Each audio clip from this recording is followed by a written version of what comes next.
Top 10 reasons why Wolverine should stay dead. Number 10. Wolverine's death will inspire heroes. In the world of comic books, deaths are almost a necessary part of the motivation for heroes to continue. The trouble is that we are generally not allowed to really meet the people who died. Spider-Man's entire story is inspired by the death of Ben Parker. The problem is that we don't know Ben Parker any more than we know Bruce Wayne's parents. The impact, as well as the heroism, only grows when there is a long history with the deceased. Wolverine's death can become a rallying cry for all of Marvel's heroes. Can you think of a better end for a superhero that was once referred to as a sociopath? Number 9. It could be the dawn of a new comic age. Marvel has shown expertly how the death of one man can change the course of its universe. The problem is that they essentially made the whole thing an alternate universe. However, the Age of Apocalypse storyline showed that one death at one juncture in history can reverberate with worldwide effects. Professor X's death as a young man created a butterfly effect, not a horrible time travel movie. Heroes could become villains, villains could become heroes. People intended to be heroes, and villains could live normal lives. When Superman died, a platoon stepped in to take his place. Number 8. The Captain America precedent.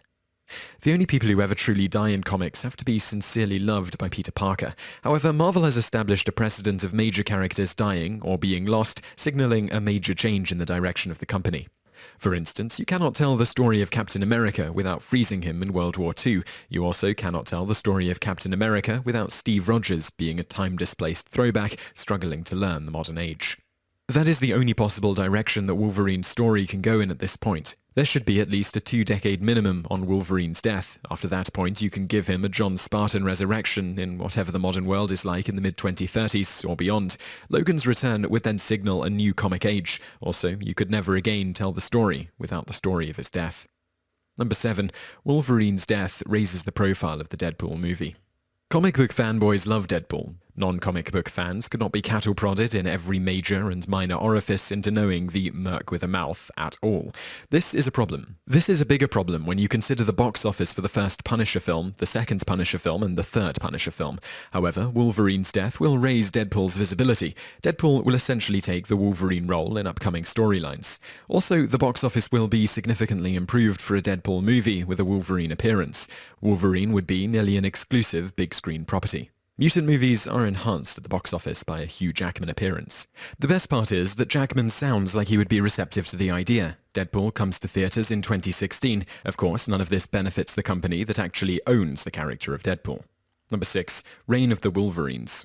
Wolverine's death will leave a vacuum in the Marvel Universe. This will be similar to the DC Reign of Superman and the Battle of the Cowl storyline. In the Marvel Universe, Wolverine is an iconic hero. Iconic heroes get replaced. Replacing an iconic hero can lead to epic storylines. There are already a few possible replacement Wolverines out there. This could be the tipping point that makes Wolverine's son realize the hero he was meant to be all along. With a gender-switched Thor, then it might be time for Logan's female clone, X-23, to take center stage. Want a real Dark Horse candidate? How about Wolverine's own mortal enemy, Victor Creed, aka Sabretooth? Number 5. Too much was told about Wolverine. The best part about Heath Ledger's portrayal of the Joker was that you never knew where his scars came from. Jack Nicholson's Joker was given a backstory that intertwined with Bruce Wayne's origin. The Heath Ledger version seemed to be much closer to the original version of the Joker. The Joker works better as a character when the reader knows less about him. The same holds true with Wolverine. Wolverine did not need an origin story or a complete name. The best thing that could happen to Wolverine is less stories are written about him. Wolverine works when he is a dark, mysterious gunfighter with no memory. He also works well as a legend. Since his popularity never allowed him to be contained, then maybe his death will finally give the character his true focus. Number 4. The love triangle with Cyclops and Jean Grey never made sense. On some level, Jean Grey is a hot prep school teacher. However, have you noticed that nearly every female at the Xavier School for Gifted Youngsters has less than 5% body fat? They also house warrior women as well as other telepaths. People may argue that Scott Summers is a massive douchebag, but Cyclops is a much better fit for Jean than Logan. If size matters, Wolverine is actually only 5'3", and Jean Grey is listed as 5'6", and while relationships involving shorter men and taller females are not unheard of, Jean would never be able to wear heels. The whole thing was forced and painful to watch. The triangle was almost as painful to watch as reading Rogue tell Gambit, "Remy, I love you, but I can't touch you." As a matter of fact, an adult Rogue was a much better companion for Wolverine than Jean. For the record, the best possible match was ninja telepathic Brit, Betsy Psylocke Braddock. Number 3. Death makes Wolverine a class myth.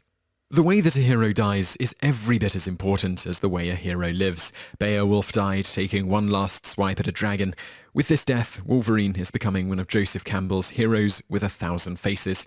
Comic book characters are the modern myths of our times. The best stories are added to the canon and retold with minor wrinkles, much like the works of Homer. There are obviously religious connotations, but heroic deaths, as well as possible resurrections, captivate audiences. Number 2. Wolverine stories are now free of continuity. In the Silver Age of comics, Superman could push the moon back into orbit, as well as face a Jimmy Olsen supervillain in the same month. Post-mortem Wolverine stories will be, by definition, flashbacks or out of the constraints of continuity. This is not a bad thing. Some of the best Wolverine stories are either out of continuity or flashbacks. This type of storytelling does not hurt Wolverine's cinematic prospects either. There is significant discussion about the possibility of an Old Man Logan-style movie. Wolverine stories are myths. No one ever wants continuity to interfere with them. In a world where the term shared universe reigns supreme, Logan is a singularity in which people don't even want him in a shared universe. Number 1. It makes financial sense for Disney. The fact of the matter is that it makes zero sense for Disney/Marvel to continue to make comic books promoting a character who is in movies for a rival studio. It's a bitter pill. Swallow it. Choke on that pill if you have to. Wolverine should not be revived until Disney can back it up by putting him in a movie. For the record, they should seriously consider wasting the Fantastic Four as well. However, there is an excellent chance Fox might do that on their own. Marvel Comics should head in a direction where it looks exactly like the Marvel Cinematic Universe until all the characters are under Disney Studios' umbrella. The only exception is Spider-Man. Spidey remains the face of the comic empire. Wolverine should remain dead. If you enjoyed this video, be sure to subscribe to our channel by clicking the subscribe button in the top right. Our channel has loads of other awesome videos just like this.